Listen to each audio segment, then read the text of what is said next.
Assalamu alaikum wa rahmatullahi wa barakatuhu, everyone. Good evening and welcome to Left My Heart at the Masjid. My name is Kashif Osman and today is April the 21st. On Tuesday nights, alhamdulillah, we hear from Imam Muammar, who discusses various fiqh topics. Over the past few weeks, Imam Muammar has discussed topics on the issues regarding coronavirus and Shaitan the Masjid for Jummah Salah and congregational prayers. We discussed the fiqh of estate planning, as well as the fiqh of janazas. Today, inshallah, we'll be discussing the fiqh related to a very upcoming topic, Taraweeh, inshallah. As we all know, Ramadan is starting soon, and inshallah, we'll have more information about that on Thursday nights on this very stream.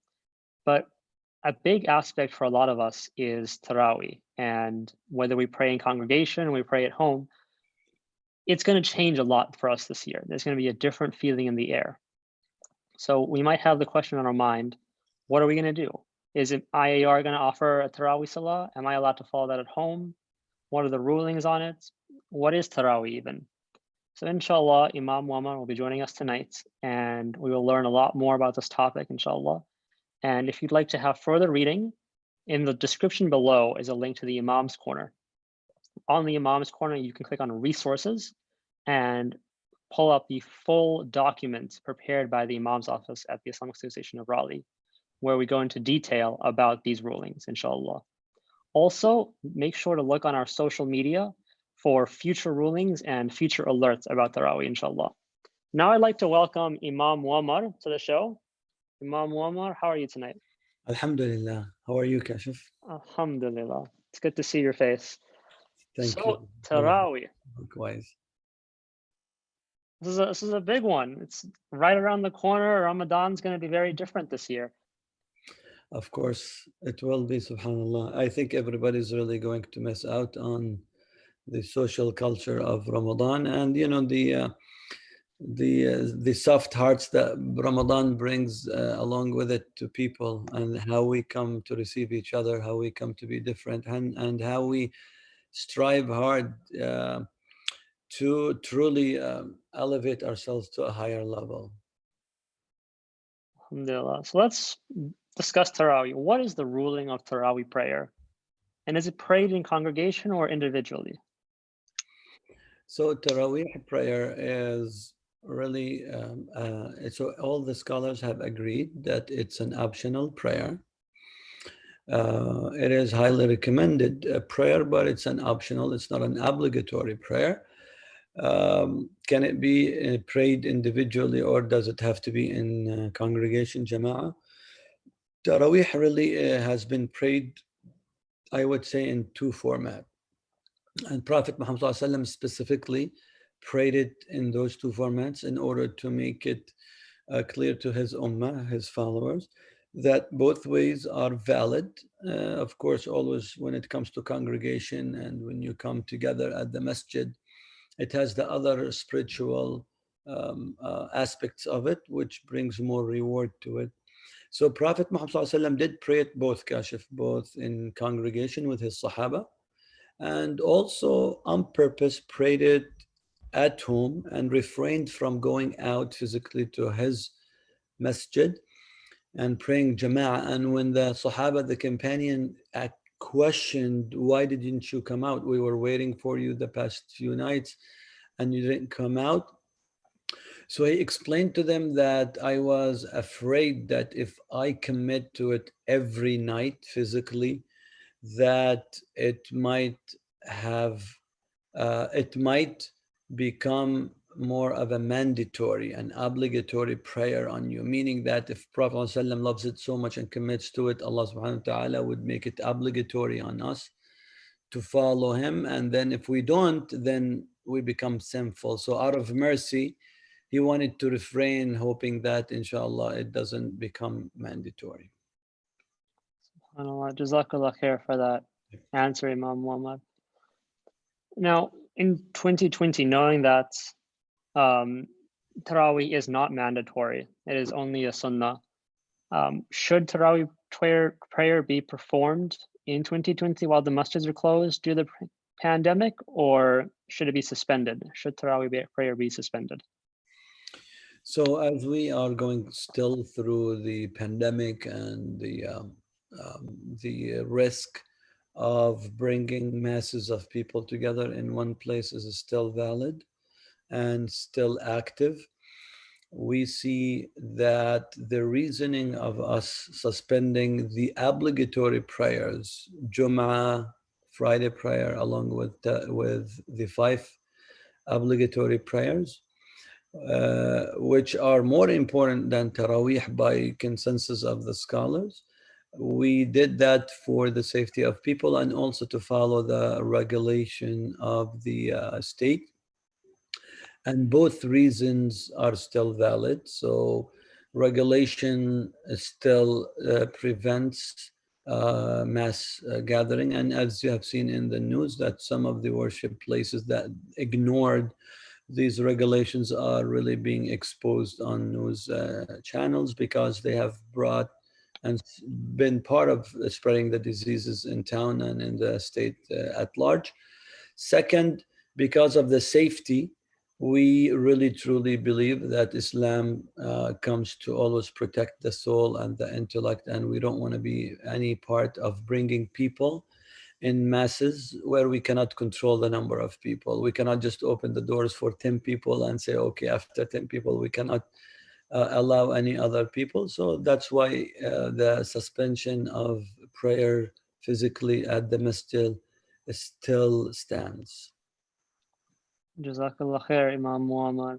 So the masjid will be, prayer at the masjid will be suspended. Public congregations at the masjid are suspended.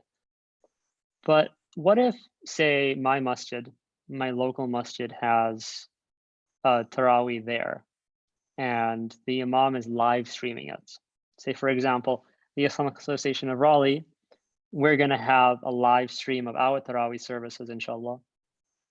And the Imam will be going through Taraweeh and going into Ruku and into Sujood. What is the permissibility on following along, watching that live stream on my TV at home?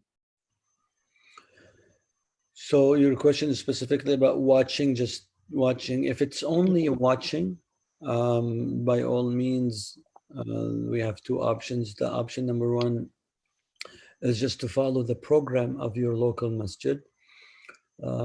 So you would know what's the program, you watch it, you benefit from it.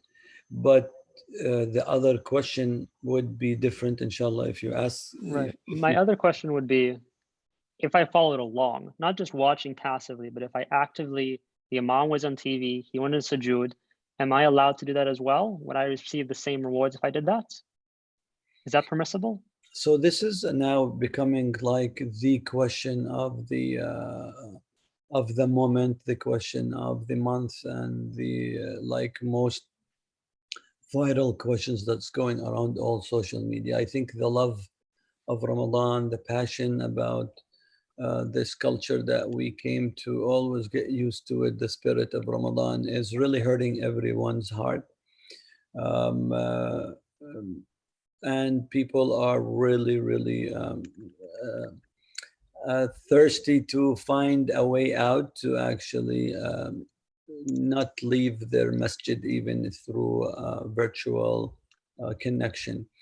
So now we are talking, Kashif, about a very Islamic technical fiqh rulings that, as you are used to on every Tuesday, we always base all our evidences and allowance based on proofs. So we have learned together that any worship act has to be supported by a proof, either a verse from the Quran, hadith and saying of our beloved Prophet Muhammad SAW, or an act of his or the following, the followers of Prophet SAW, and those are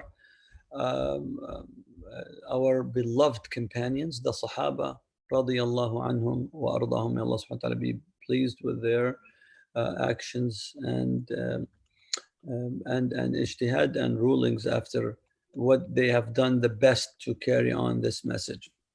Now with that, the ruling, just to really summarize it, because these are really detailed fiqh questions. that there is a specific definition of what it means for jama'ah when we say congregational prayer. To come together, it has rules, and in order for a jama'ah, for a congregational prayer to be defined congregational prayer, then it has to have some conditions.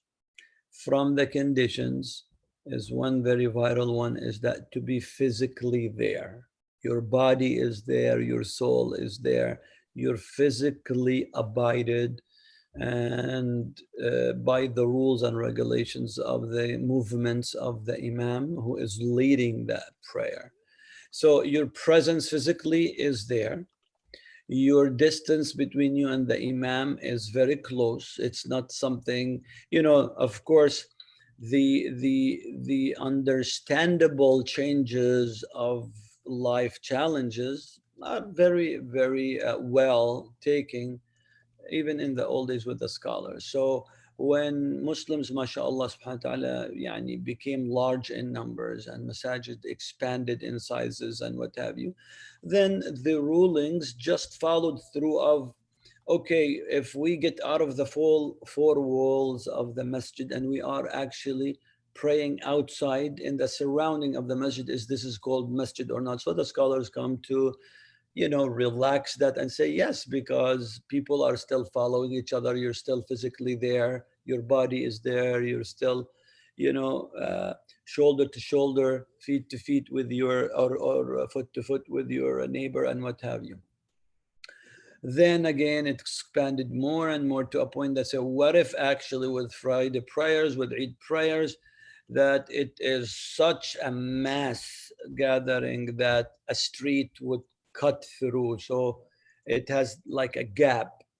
And then they said, still, we're just going to have to relax the rules, but they're not changing the rules, they're just relaxing, because the rules was just basic, that whatever the four walls of the masjid, that's what's called a masjid. But then now we have masses of people, because in the past it used to accommodate people as is, but now you have, mashallah, people are following like in masses. So that's where they just say, okay, well, that's still following the imam, that's still following the imam. So even with the relaxation of the definition of gathering, it is and still is to all scholars called physical gathering.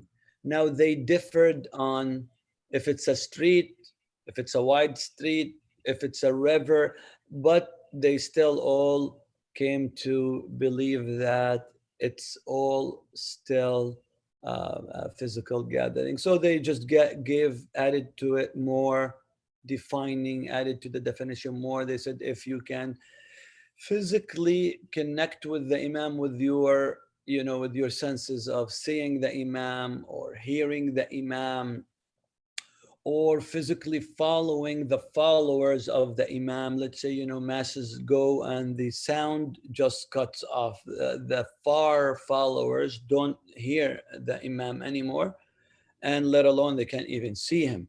So what do they do? Well, remember that the people are following each other, and physically still all this scattered rows of people still connect somehow to the main jama'ah inside the masjid that is following the imam.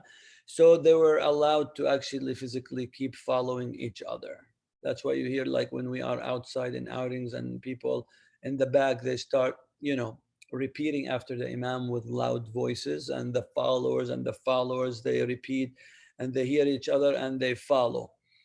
With all that definition, the physical presence is still there, which still defines the definition of a jama'ah at a masjid. Remember, physically there, being close and connected to the imam, somehow being able to connect with your senses, and there are not large gaps of major distances that would differ between you and the imam. There are other conditions that all these conditions don't apply with the virtual. And the other condition is that, as you know, the imam has to be in the front. People cannot be praying in the front of the imam. um, um, um, there are certain conditions, and they have to follow the imam with the directions of the qibla. So if the imam is going toward the qibla, the followers should have a physical estimation of fairly following the same directions of their imam. So that's in short of what defines like physical jama'ah, and that what brings the reward and the validation of defining a congregational prayer. Saying that, the scholars looked at virtual. There is no really physical connection. It's just virtual. It is major, vast distances between them and the imam. They are by all means ahead of the imam because homes and houses in the town are scattered all over. So there is really no rhythm in following the imam. Some are in front of him, some in the back, some in the side. And by all means, they're not really all facing the estimated same directions, as all of them are in different ways of where they live and what have you. So basically, most of the conditions that define jama'ah are not physically valid. That's just a very summarized, major discussion among the scholars. So just to end and to conclude, because I know this is like the most important questions of tonight, I want you to rest assured that inshallah your reward is there, because your heart, your mind is with following the jama'ah and the reward. Allah subhanahu wa ta'ala will never deprive you from something that you love to do, you had the habit to do, and you used to do all your life. And had it been that the masajids are normally open, you would have the intention now that you're getting very physically ready to receive the month and to go to the masjid and pray. That's all Allah subhanahu wa ta'ala wants. That's all that Allah subhanahu wa ta'ala is looking for, that intention, that physical readiness to submit, that physical struggle to push yourself. That's what Allah subhanahu wa ta'ala wants to see from us. What's preventing you from going to the masajid is something beyond your control. What's preventing you from following the imam through virtual means is something that Prophet Muhammad set as rules, and the followers have followed him and what have you. Remember when we talked about Salatul Jum'ah and the other salawat, the Prophet Muhammad could have easily done some ways, when he told people, oh, it's raining, it's muddy, I'm going to be praying, and I'm going to have Bilal, really with a loud voice calling on the takbirat of the movement. So all the neighbors around the masjid would be able to hear. So those around the masjid, please follow me from your homes. He could have easily said that, because they can easily hear Bilal say that, but he didn't. He wanted to teach people that this deen, this way of life, this faith is very flexible. If you're able to do it, push yourself. If you're not able to do it, there are always alternatives.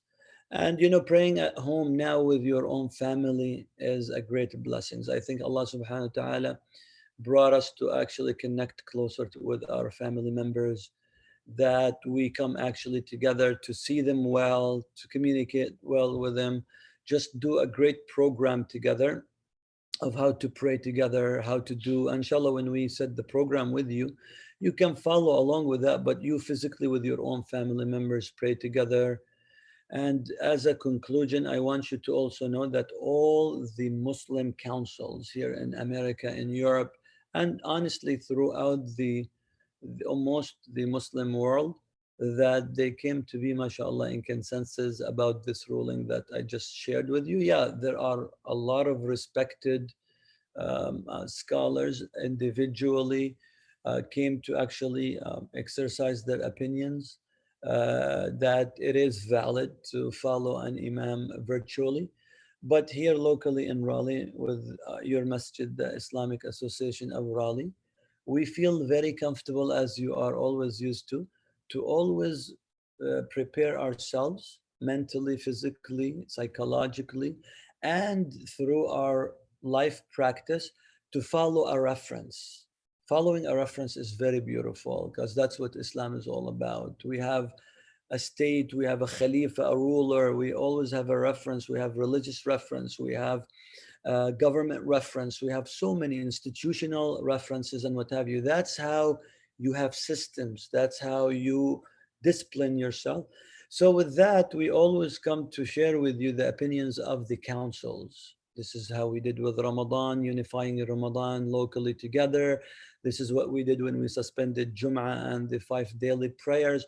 We have never done an individual verdict as just individual local imams, but rather we followed the masses of the Muslim councils, the Islamic councils around the world, and that's a great comfort. And same thing goes with the virtual Taraweeh, that if you look up all or most of the Islamic councils throughout the world have come to say, just pray home.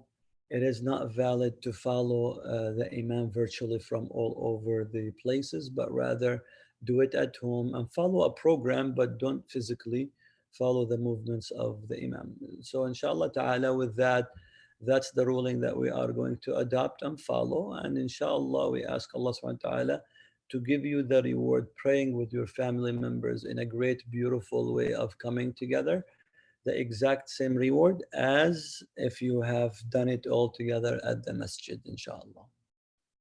Jazakallah khair, Imam Muhammad. Alhamdulillah, that was a beautiful answer. And I appreciated you summarizing it at the end there, that it is not permissible and you don't get the same reward of, you can't follow along with an Imam for a variety of reasons that Imam Muhammad mentioned.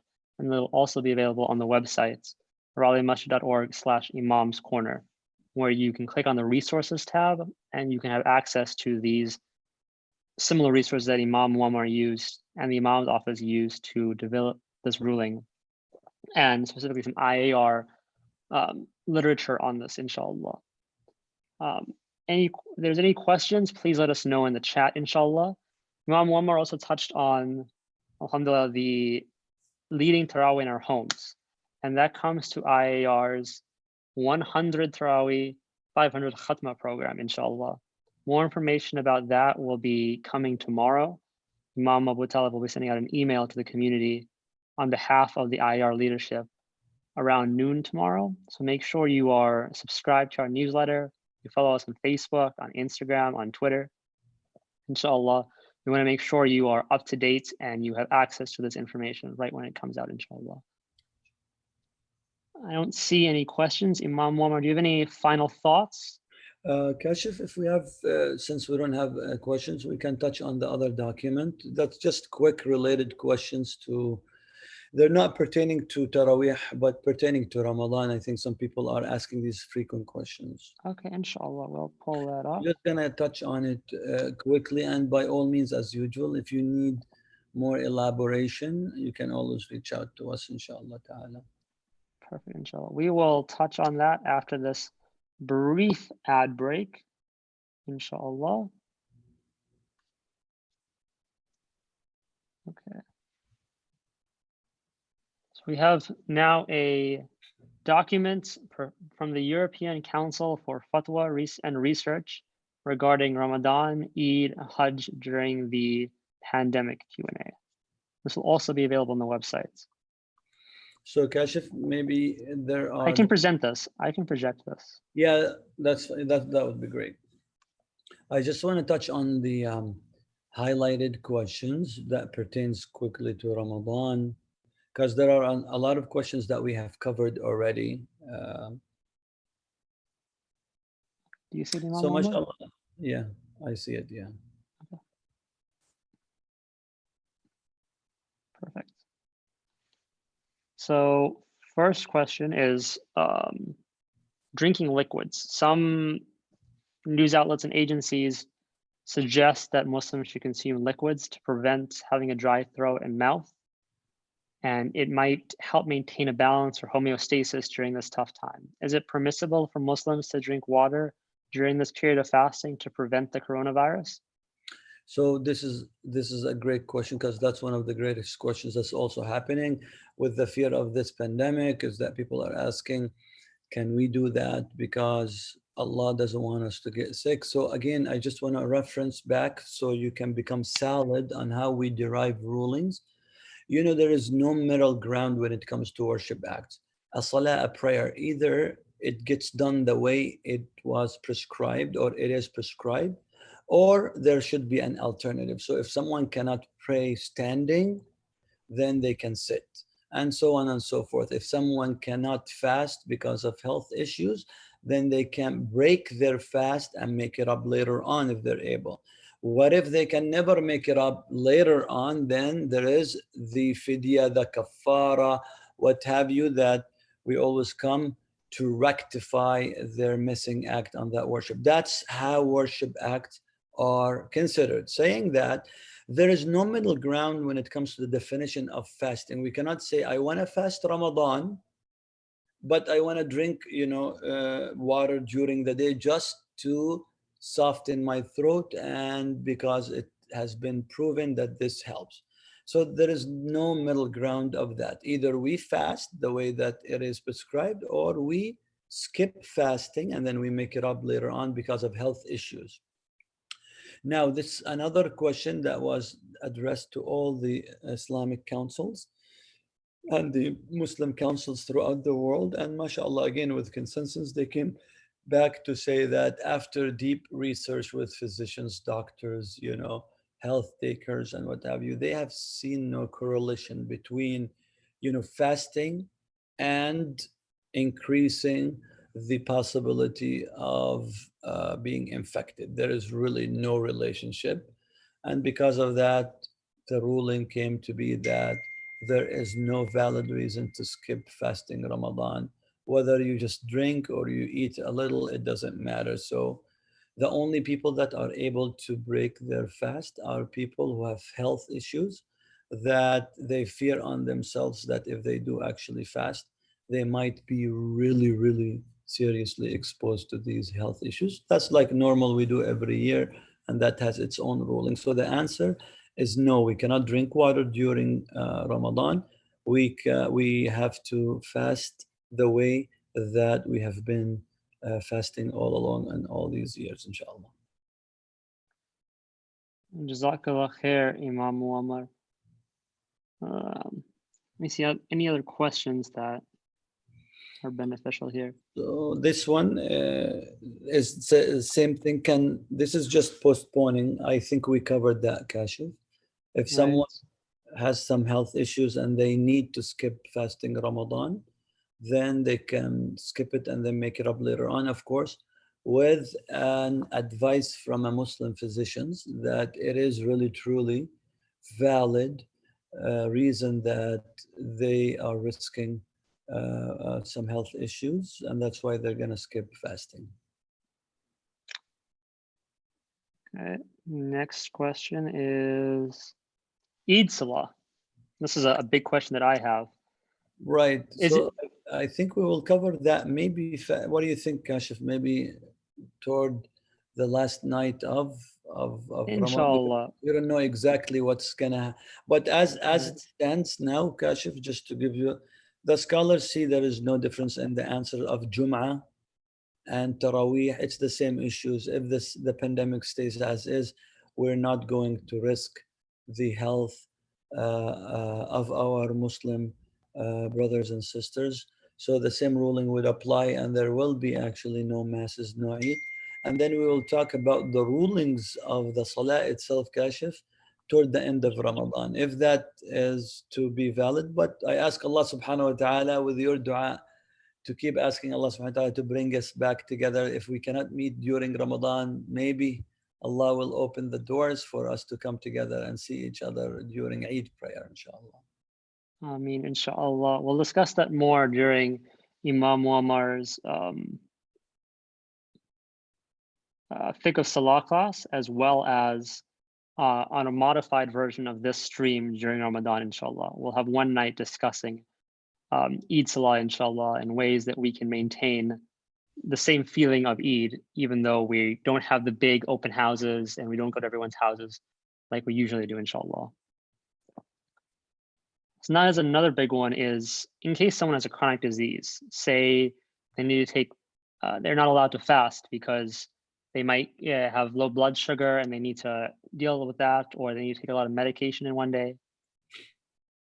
What is it valid if one pays their fidya prior to Ramadan, or do they have to pay it after Ramadan? So this is very important questions. A lot of people are asking now because of the possibility of helping out other Muslims so they can enter Ramadan financially being sufficient and able to find, a bite to eat or, anything to drink and what have you, especially now that people are out of work, out of jobs, out of income. May Allah subhanahu wa ta'ala change the situations to a better situation. Allahumma ameen. So the answer is, for fidya, which we call like roughly the ransom, or like how do you rectify for those who have chronic diseases and cannot fast. So they have to pay something per missed day. So just like an example, now the estimated amount per day is $7. So when you multiply 7 times 30, it comes to be 210. And that's something that they would have to pay now because it's chronic disease and they know that they cannot fast. So they can, inshallah, when Ramadan starts, they can do that from the beginning of the month. So we're not allowed to do this before. So we're not allowed to do this today or whatever. At least that's the general census, and I'm giving you the general opinion, is because we have not started the worship acts yet. Remember, when we cannot do something to rectify our salah unless we actually enter the salah itself. Someone will say, well, I'm about to pray. Well, you don't know what's going to happen. Maybe something is going to happen, is going to prevent you from praying. So you should not rectify something that you have not started, right? Same concept with the Ramadan and fasting. We're not gonna do a ransom or a fidya on something that we haven't started, even if someone has a chronic disease, because there might be something, subhanAllah, we're all going to leave this life. So maybe someone will actually pass away before Ramadan enters. So there is no need for that, someone to really do something that they're not obligated to do. As the month starts, then those with chronic diseases can go ahead and pay their fidya, and they can do it all at once. Yani they can, the scholars, some of the scholars have no issues with someone doing all the 210 all together at the beginning of the month. So the needy people can benefit from that ransom and be, comfortably fed during the month. Some other scholars say no, they say day by day, but really with chronic diseases, people that they know, I can't pray, but I cannot fast, that is, I'm sorry, I cannot fast, then they can do it all together. And that's an opinion that I don't see any problem with, for someone to go ahead at the beginning of the month of Ramadan to pay the whole thing all at once to the needy people, inshallah. Alhamdulillah. So they can pay ahead of time. Jazakallah khair. We'll soon have this document on the resources page of the Imam's Corner, inshallah, for a quick reference, inshallah. So now it comes down to one that a lot of people have been asking about, is zakat. What to pay zakat during this time of year, and old folks' homes or hospice care, as well as hospitals, are in need of a lot of equipment or in need of funds. What is the Islamic rule regarding paying hospitals and hospices zakahs of wealth and zakahs of Ramadan? So excellent. Just to give you a short answer, the vast majority of our scholars see that zakah, remember, zakah is a pillar of our deen. And the vast majority of our scholars agree on the fact that this worship act specifically pertains to Muslims, just the act of zakah. So zakah has to be given out to another Muslim that is in need or that fits the 8 categories that Allah subhanahu wa ta'ala described. For those who are zakah eligible, they are eligible to receive zakah. That's the vast majority of our scholars. There are a minority opinion that allows zakah money to go out for non-Muslims. My personal opinion is to stick with the majority of the scholars and to specify your zakah money only to Muslims, as this is a worship act that pertains to our faith, to the people that are accustomed and familiar with our worship, and it pertains to them. Now, another question would come, can I give Sadaqa, just general donation to non-Muslims? The answer, of course. Not only you can, but you are by all means going to be rewarded when you actually help hospitals, help health resources, research, whatever is taking place in order to stop and to reduce the effect of this pandemic and this virus. Inshallah, you will be highly rewarded. Jazakallah khair, Imam Muammar. We have it highlighted here that this could be considered charity and a prescribed duty, inshallah. So the next question is about Hajj, but inshallah, we will tackle this question in its own separate session on the fiqh of worship, or in a modified fiqh session during the month of Ramadan, inshallah. And that comes with all the questions here. So I'm gonna stop this and come back to our questions on YouTube. So we have, if I may, just of course, in less than 30 seconds, that some people might be planning ahead of time for Hajj journey. Someone might ask, I want to plan now. Out of fear, can I discontinue my intention to go? I had the intention to go. Can I stop that? Out of fear. As it stands now, part of the major conditions of Hajj is that you are comfortable and you are content and you don't fear something on your way to Hajj. And that is, of course, this pandemic is something major that brings a lot of fear to people's hearts. So that's one of the Islamic reasoning that allow you to postpone your journey if you're financially able, and all the conditions fit except the condition of being, that you fear this journey. So just wanted to give that heads up for those who would like to plan ahead, inshallah. Inshallah. So we have two questions from our YouTube chat. First of all, Sister Shada Maroof asks, Dr. Maroof, thanks for joining us on Monday. Jazakallah khair. Yes, IR will be having a Taraweeh performed by an Imam, as well as a few other reciters, inshallah. And then for Imam Muammar, is it okay to just listen to the recitation without doing Taraweeh Salah, or is it preferable to do a Taraweeh on our own? So this is a good question. So listening to the Taraweeh recitation from our masjid is very beautiful and rewarding, but it does not suffice for us not to pray. So we still have to pray Taraweeh. So this is really up to the family schedule. Some families maybe will physically pray in the same table slot where the actual Jama'ah is taking place at our masjid. And some people will say, you know what? No, I want to listen to the recitation. I want to get the reward of listening to the recitation live from our masjid. Then I want to hear the khatira and the small short talk of our beloved Imam Muhammad AbuTaleb. And then I want to, listen to the beautiful dua at the end of the prayer with the witr prayer. And definitely you can along go with the prayer and say Ameen. That's no problem at all. And after the whole program finishes, then I will do my prayers physically with my family. That's a great option. All options are valid.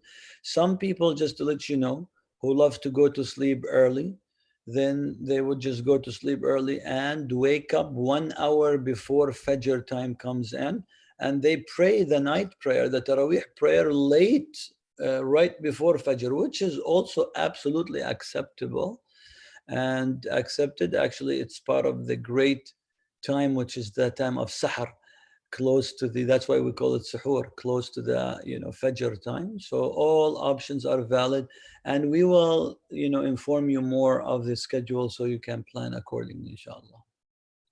Inshallah. Now we have a question related to our last points about zakat eligible organizations like hospitals or hospices. How would one determine if an institution is zakat eligible? So institutions are not, so just to clarify, institutions are not zakah eligible. Institutions are basically nothing but a mechanism. They are a vehicle to reach out to the 8 categories that Allah subhanahu wa ta'ala specified in Quran. So what charitable organizations like, for example, Islamic Relief, Zakah Foundation, all these organizations that are around that you're familiar with, they do receive your money and they distribute your money to the eligible people that are eligible to receive zakah. So it's not the institution that really is eligible to receive the zakah, but rather they just distribute it accordingly, inshallah ta'ala. Jazakallah khair, Imam Muhammad. And also on this, I think there are 8 categories of what is zakat can be used for. Would you mind quickly going over that? And we're going to have this is just a preview to our future discussion on zakat, inshallah. So I believe there are a few categories that money for zakat can be used for. What are those categories, Imam Muhammad? So it's in the document because Okay. each one has, but definitely what people are familiar with, there are some of them are not applicable to our localities, but what's applicable almost to all of you and you are very familiar with are the poor category, the needy, those who strive in the path of Allah subhanahu wa ta'ala to protect the boundaries of the Muslim Ummah, and also those who are in severe debts. They are just sunk into debts and they just can't get out by themselves. So those are 4 major categories that most of us end up, donating to and what have you. There are other categories that we call al-mu'allafa qulubuhum, that Allah subhanahu wa ta'ala gave us the ability to soften the hearts of those that are really, really connected to become Muslims and what have you. You are able to actually fund your zakah money into some programs that relates here because we are here in a non-Muslim society, so that fits along with that. And there are other categories that might not necessarily fit because of the surrounding that we have and the culture that we live. But by all means, inshallah ta'ala, you can review those 8 categories in the document that we have submitted for you, inshallah. Inshallah. If there are no more questions, inshallah, I'm going to thank Imam Muammar, Jazakallah khair, for preparing all this research for us, inshallah. Alhamdulillah. It'll be available on raleighmasjid.org/Imam's Corner. And then tomorrow, inshallah, we will have a dietitian joining us to discuss some of the best ways to stay in the best of health during this Ramadan period. And on Thursday, it'll be Imam AbuTaleb with a preview to our Taraweeh program, and that will go directly into our Taraweeh program at the Islamic Association of Raleigh. And tomorrow at, I'm going to say Dhuhr time, so 1:30, inshallah, we'll send out an email to everyone discussing all the programming that IR has available, as well as some of the ways that you can get involved with the community this year, as well as the rulings on this and about Taraweeh and about Ramadan as a whole, inshallah. Jazakallah khair to our audience for tuning in, and Jazakallah khair to Imam Muammar for joining us today. Inshallah, Imam Muammar, would you mind closing us off with dua, inshallah? Inshallah, ya Rabb.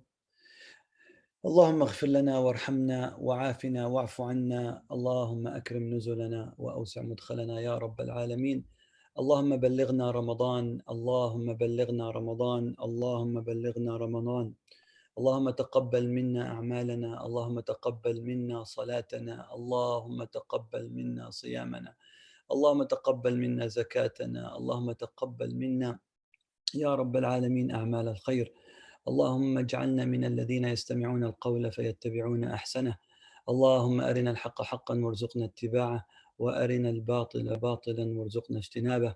وآخر دعوانا أن الحمد لله رب العالمين، وصل اللهم وسلم على نبينا محمد وعلى آله وصحبه أجمعين.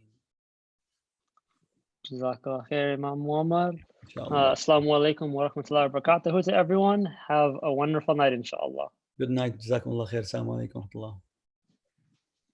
Actually, wait, before we break, we have one quick question from Sister Kim. Is it permissible to pray Taraweeh in your native language because of your lack of Arabic language?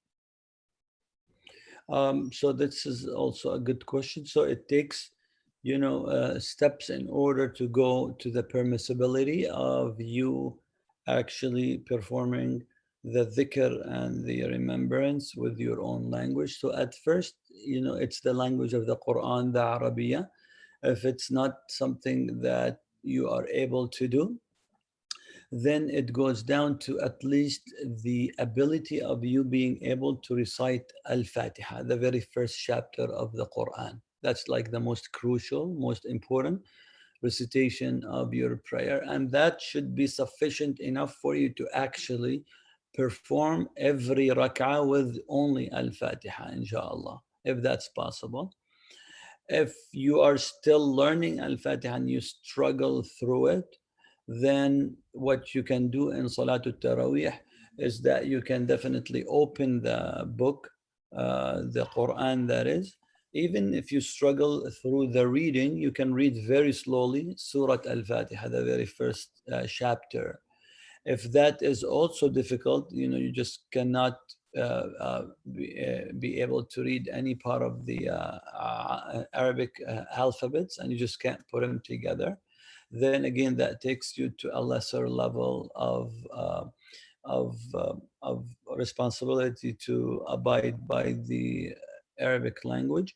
So that allows you, then the next level would be is just simply say some of the dhikr and the remembrance that was said by our beloved Prophet Muhammad ﷺ, teaching those who did not know anything by saying the basics of the dhikr, which is we come to say most of the time, and it's on our tongue, like Subhanallah, Alhamdulillah, La ilaha illallah, Allahu Akbar. These are like the saying that are so simple on our tongues and what have you. So this is a remembrance of Allah. So it is part of you remembering Allah subhanahu wa ta'ala. Now, if all that is something that a person cannot do, then it just goes to the absolute bare minimum of someone actually performing the prayer with their own language. That's only for the like mandatory acts of the prayer and the remembrance while standing, going to bowing and to sujood and prostration and what have you. Now, when it comes to the dua, the prayer, asking Allah subhanahu wa ta'ala any personal needs, by all means, you definitely can use your own language with no problem, inshallah ta'ala. Jazakallah khair, Imam Muhammad. That was the last question, alhamdulillah. We will see everyone tomorrow night for our dietitian, inshallah. Have a wonderful night. Assalamu alaikum wa rahmatullahi wa barakatuhu. Assalamu alaikum wa rahmatullah.